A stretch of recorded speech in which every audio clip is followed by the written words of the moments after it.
La congruence. Qu'est-ce que la congruence? Pour donner suite aux deux précédentes vidéos, la confiance et la patience, eh bien on va clôturer cette série de 3 vidéos par la congruence. Qu'est-ce que c'est que la congruence? À quoi ça peut bien servir? Est-ce que c'est quelque chose qui a une utilité au quotidien dans notre vie? Et est-ce qu'on peut développer la congruence? Quelles sont les forces d'une personne qui est congruente? Est-ce que la congruence est quelque chose d'important, voire même de capital peut-être, dans les entreprises et dans la vie de toute personne? Eh bien, c'est ce que nous allons regarder ensemble dans cette vidéo.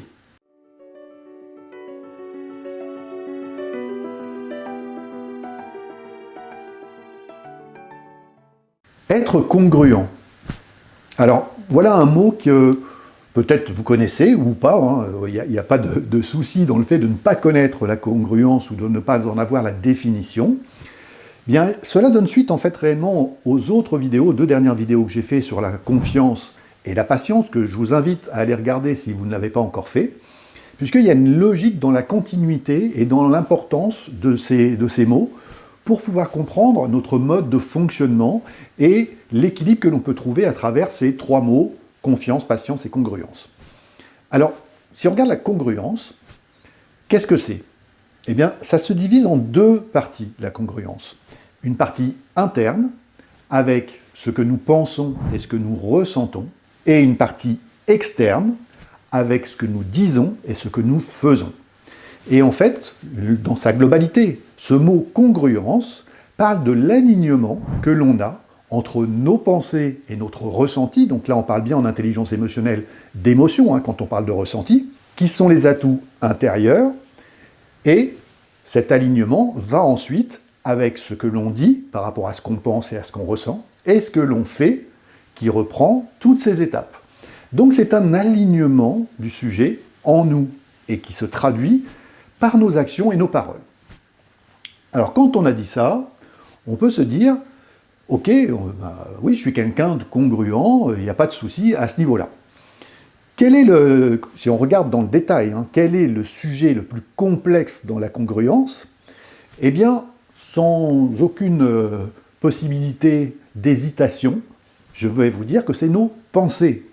Parce que nos pensées, eh bien souvent, quand vous observez, si vous avez l'habitude de faire ces observations, vous vous rendez compte que vos pensées, eh bien, elles ont une grande liberté dans l'aspect vagabondage, c'est-à-dire qu'on peut faire une chose et nos pensées sont parties complètement ailleurs.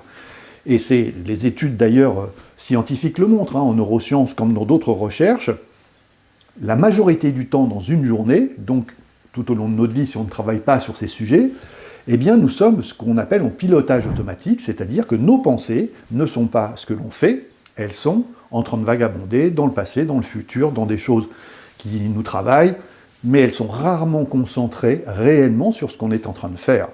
Donc, on a une difficulté dans la société dans laquelle on vit à avoir une réelle conscience, puisqu'on parle de nos consciences quand on parle de la pensée, on a une réelle difficulté à centrer et à être conscient de nos pensées, c'est-à-dire savoir les contrôler, les orienter, les réguler et faire en sorte qu'elles nous soient utiles. Alors, ceci dit, c'est vrai que c'est compliqué, et quand j'en parle, c'est vrai que la majorité des gens, en plaisantant, quand on arrive sur des sujets comme ça, me disent « Oui, on pense qu'on est dans une société où il est bon de ne pas lire dans les pensées des autres, parce que sinon on risquerait quand même d'avoir un peu peur de ce qui s'y trouve. » Alors bon, c'est possible, je ne sais pas, je n'ai pas de jugement sur le sujet par rapport aux pensées de chacun. Tout dépend de ce que l'on cherche dans la vie. En fait, si on cherche à être congruent réellement et à coller à cela, eh bien il va falloir qu'on travaille et qu'on fasse un cheminement donc, interne à travers nos pensées et nos émotions. Et puis ensuite, que ce qu'on pense et ce qu'on ressent, eh bien, que concrètement, dans la matière, eh bien, on soit factuel et concret dans ce que l'on dit, ça doit coller à cela. Et nos actes doivent correspondre. Et le constat qui est fait par la majorité des gens quand j'interviens sur ces sujets dans les entreprises, c'est qu'il y a un décalage très souvent dans les entreprises, et donc dans les entreprises ce sont des gens, donc chez l'être humain en règle générale, il y a un décalage entre ce que l'on fait et ce que l'on dit, bien souvent, très souvent, Et donc, on ne peut pas savoir s'il y a un décalage entre ce que l'on dit et ce que l'on pense et les émotions que les gens ressentent, parce que ça, c'est quelque chose d'intérieur, et donc il n'y a que les personnes qui peuvent le dire. Il n'y a que vous qui pouvez dire si vous êtes en adéquation entre ce que vous faites, ce que vous dites, ce que vous pensez, ce que vous ressentez. C'est quoi l'intérêt? C'est quoi l'intérêt, en réalité, de travailler sur la congruence? Eh bien, c'est un vrai cheminement intérieur, encore une fois, en premier lieu, et ce cheminement, pour pouvoir l'avoir, eh bien, c'est là qu'on retrouve l'aspect confiance et patience, parce que c'est un vrai cheminement qui prend un peu de temps. Ça ne se fait pas du jour au lendemain, la congruence, ce travail. Il faut voir ça comme l'image, je vous donne une image, il faut voir cette image comme un équilibriste. Nous sommes des équilibristes, ou nous sommes sur cette voie du milieu, donc la congruence est la voie de l'équilibre, la voie du milieu.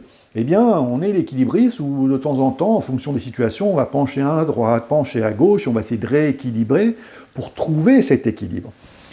Et une personne qui trouve la congruence et qui l'applique en soi, et donc ensuite à l'extérieur de soi, eh bien ça donne tout simplement une personne équilibrée. Et c'est une des très grandes forces, très souvent, des vrais leaders. Les vrais leaders sont des personnes très souvent congruentes. Tout simplement parce que l'aspect congruence se ressent inconsciemment, bien entendu. C'est capté inconsciemment par les personnes quand on leur parle, quand on leur dit des choses, quand ils nous voient agir, parce que ça transpire la vérité, en tous les cas notre vérité, ce que l'on pense et ce qu'on ressent. Et donc il y a quelque chose où inconsciemment les personnes se disent « je ne sais pas pourquoi, mais cette personne-là, ce qu'elle dit, ça résonne en moi, j'y crois, et j'ai envie de la suivre, j'ai envie de l'écouter, j'ai envie d'essayer, j'ai envie de faire certaines choses ». Tout simplement parce qu'il y a derrière une force, une énergie de vérité alignée, parce que la personne qui est congruente a tout cet alignement entre ses pensées, son ressenti, ce qu'elle dit, donc il y a une force différente, et ce qu'elle fait. Si ce n'est pas le cas, eh bien c'est l'inverse qui se passe. Et vous voyez que dans certaines entreprises où j'interviens, quand j'échange avec les collaborateurs, et même dans les entreprises où je n'interviens pas d'ailleurs, j'échange, je fais partie de pas mal de réseaux, donc je communique avec beaucoup de gens qui me parlent de leur entreprise et qui me disent, nous, voilà, notre dirigeant, il nous fait, ou notre manager, il nous fait souvent des discours, des réunions, des laïus, on n'y croit pas une seconde. On n'y croit pas. C'est parce que les paroles sont belles, le message est super, mais derrière, c'est pas suivi d'action ou derrière, on sait qu'il est dit autre chose, il est fait autre chose, et du coup, les actes ne correspondent pas à ce qu'ils disent, et donc, sans doute encore moins aux pensées et aux émotions qui sont derrière. Rappelez-vous, j'ai fait une vidéo, que je vous invite aussi à aller regarder si vous ne l'avez pas fait, sur l'intention que l'on met dans les choses. Eh bien, l'intention, c'est une des clés, le début du travail, pour travailler sur cette congruence. Et tout l'intérêt pour nous, en tant que personne, pour l'être humain en règle générale, de travailler sur cet alignement, sur la congruence, eh bien c'est que si on est vraiment en congruence avec soi, eh bien on va avoir une sensation de bien-être, d'apaisement, de sérénité qui va se mettre en place au quotidien et qui va aussi se ressentir auprès des personnes qui nous entourent, mais c'est d'abord nous qui allons le ressentir, parce que nous allons avoir cet équilibre qui s'installe, cette stabilité, je vous ai parlé dans la dernière vidéo de l'importance de la stabilité dans les sujets, eh bien la congruence apporte une stabilité, comme l'équilibriste, qui en effet peut pencher de gauche à droite, mais reste stable sur sa ligne et continue à avancer, quoi qu'il arrive, les coups de vent, les petits mouvements de gauche à droite parce qu'il est en équilibre, il continue à avancer jusque l'autre côté, et donc c'est exactement la même chose, c'est une image, mais c'est exactement la même chose dans ce cheminement.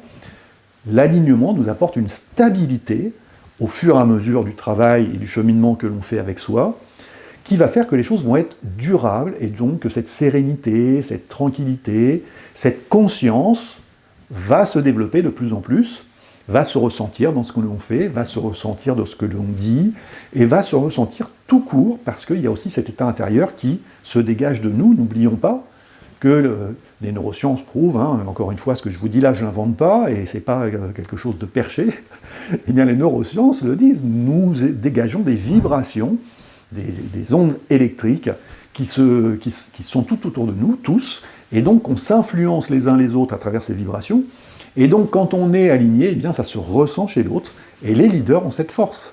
Les leaders réussissent à entraîner des fois les gens avec eux à les suivre, parce qu'ils ont travaillé sur cette congruence.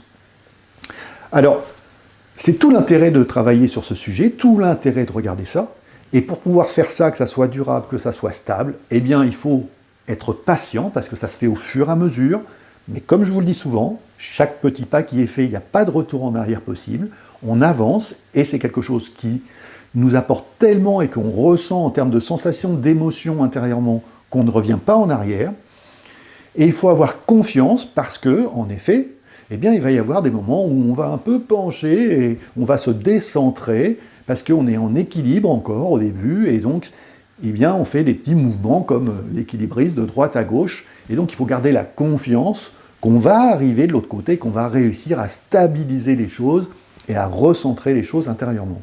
Et dans les entreprises, eh bien, je viens de vous faire le lien.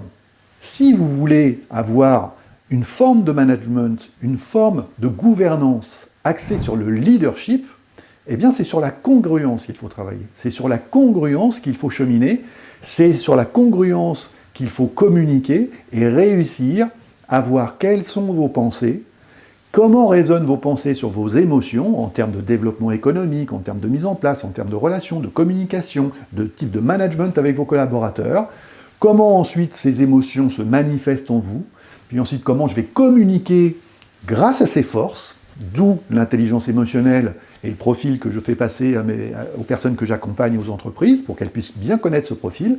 Et une fois que ces émotions, je sais comment les orienter et les réguler, eh bien, je vais pouvoir les mettre au service de ma communication, c'est-à-dire ce que je dis, et ensuite, action. On passe dans l'action. Il faut faire les choses, il ne s'agit pas de les savoir. Et là aussi, je vous dis souvent, et je vais le redire, ce qui est important, ce n'est pas ce que je sais. Ce qui est important, c'est ce que je fais de ce que je sais. Ce que je fais, vous voyez ? Donc c'est faire les choses. Dans la matière, concrètement, j'applique réellement les choses. Et là, je vais créer une dynamique dans mon entreprise en tant que dirigeant ou en tant que manager qui sera réellement différente, avec quelque chose qui va entraîner mes équipes dans une ligne de conduite, de pensée, d'action, d'émotion qui seront extrêmement positives et constructives et où ils auront envie de me suivre. Donc on a tout à y gagner à travailler sur cet alignement, sur cette congruence en soi, mais c'est un vrai cheminement, c'est pas si simple, il y a beaucoup de pièges, parce qu'il y a tout un travail en premier intérieur, encore une fois, donc eh bien, nos pensées sont là aussi, elles sont extrêmement rusées, je vous laisse essayer d'analyser vos pensées et vous verrez que c'est pas si simple, et c'est justement là où il y a besoin des fois d'être accompagné pour que quelqu'un puisse nous guider dans ce labyrinthe de pensées qui peuvent nous entraîner dans des directions eh bien, qui ne sont pas toujours très constructives. Mais l'être humain est fabriqué comme ça aussi. En neurosciences, sans rentrer dans les détails, il y a énormément d'études qui le montrent. Et donc c'est OK, il n'y a pas de jugement à avoir. C'est un cheminement, donc je vous invite vraiment à vous pencher sur la congruence. Et si vous avez des questions à ce sujet-là, eh bien, n'hésitez pas à communiquer avec moi. C'est évidemment ce que je fais au quotidien avec les personnes que j'accompagne et les entreprises. Et donc, on pourra échanger, communiquer. Je répondrai à vos questions avec grand plaisir. Et puis, si vous voulez qu'on se rencontre pour approfondir le sujet et voir s'il est possible de faire quelque chose et d'avancer ensemble dans votre entreprise sur ces sujets, eh bien, ça sera encore plus avec plaisir. Donc, n'hésitez pas. Et puis dans la prochaine vidéo, eh bien, on va aborder de nouveaux sujets plutôt liés au stress, qui est encore, et malheureusement encore extrêmement présent dans notre société et qui cause beaucoup de dégâts psychologiques et voire physiques ensuite chez les personnes et dans les entreprises. Donc on va aborder ces sujets, et puis d'ici là, prenez soin de vous, et puis je vous dis à très bientôt la semaine prochaine, mercredi pour cette vidéo.